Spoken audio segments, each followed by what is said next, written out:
Maynaguri road এলাকার ধরলা নদীর পার্শ্ববর্তী সরকারি জমি দখল করে নেওয়ার অভিযোগ উঠেছিল কয়েকজনের বিরুদ্ধে। ময়নাগুড়ি ব্লক ভূমি ও ভূমি রাজস্ব দপ্তর, বিডিও এবং পুলিশের উপস্থিতিতে সেই জমি চিহ্নিতকরণ করা হলো।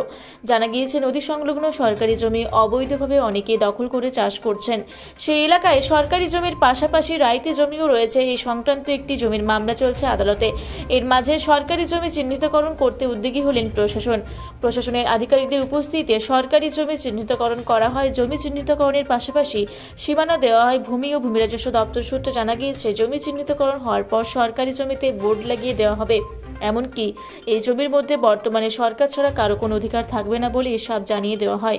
পরবর্তীতে আদালতের রায় অনুযায়ী পরবর্তী পদক্ষেপ নেওয়া হবে। এই বিষয়ে ময়নাগুড়ি ব্লক ভূমি ও ভূমি রাজস্ব আধিকারিক দেবায়নী মিত্র বলেন, সরকারি জমি চিহ্নিতকরণ করা হলো। অনেক সরকারি জমি অনেকেই দখল করেছিলেন, সেই জমি চিহ্নিতকরণ করা হলো।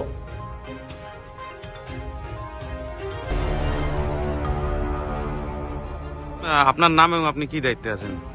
আমার নাম দেবদুলাল গুদ্দু, বার্নিশ অঞ্চল তৃণমূল কংগ্রেসের সভাপতি। বলছি, আপনার এলাকাতেই সরকারি জায়গা দখল, আজকে পুলিশ থেকে শুরু করে সবাই এসছে, এটাকে আপনারা কিভাবে দেখছেন? একদমই খুব বাজে ব্যাপার। একটা সরকারি জায়গা, তারপরে পাশে একটা মন্দির আছে।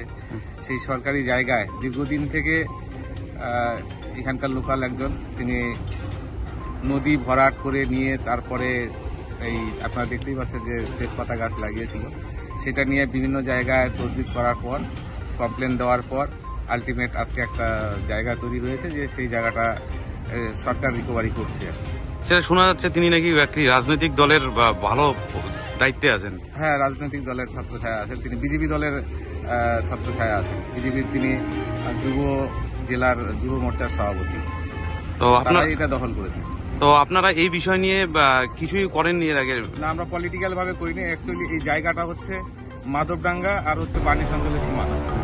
এই জায়গাটা আমরা যে জায়গাটা দাঁড়িয়ে আছি, তার জন্যই সেইভাবে হয় না। বেশিরভাগ লোকই বার্নিশ অঞ্চলের মধ্যে আছে, কিন্তু অর্ধেকটা আবার মাধবডাঙ্গার মধ্যেও আছে।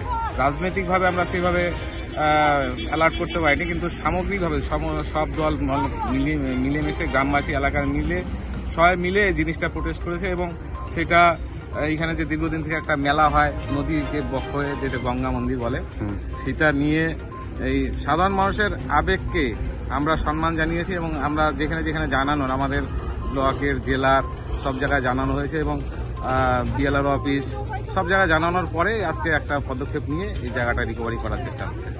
তো এইবার হচ্ছে এই যে বিষয়টা হচ্ছে, এখানে এই জায়গাটা যদি দখল হয়ে যায় তাহলে কতটা সমস্যা হতে পারে? অবশ্যই দখল হয়ে গেলে তো একটা নদী ছিল, খাল ছিল, সেই জায়গাটা যদি ভরাট করে এইভাবে যদি করে, স্বাভাবিক ব্যাপার, একটা তো প্রবলেম হবেই।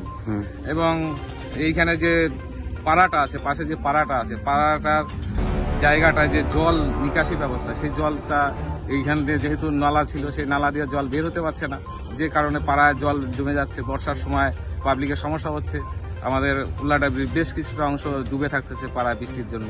আর এটা যদি ক্লিয়ার থাকতো তাহলে অবশ্যই জলটা এদিক দিয়ে বের হতে পারত। জলপাইগুড়ি থেকে কনক অধিকারীর রিপোর্ট, রূপসী বাংলা মিডিয়া।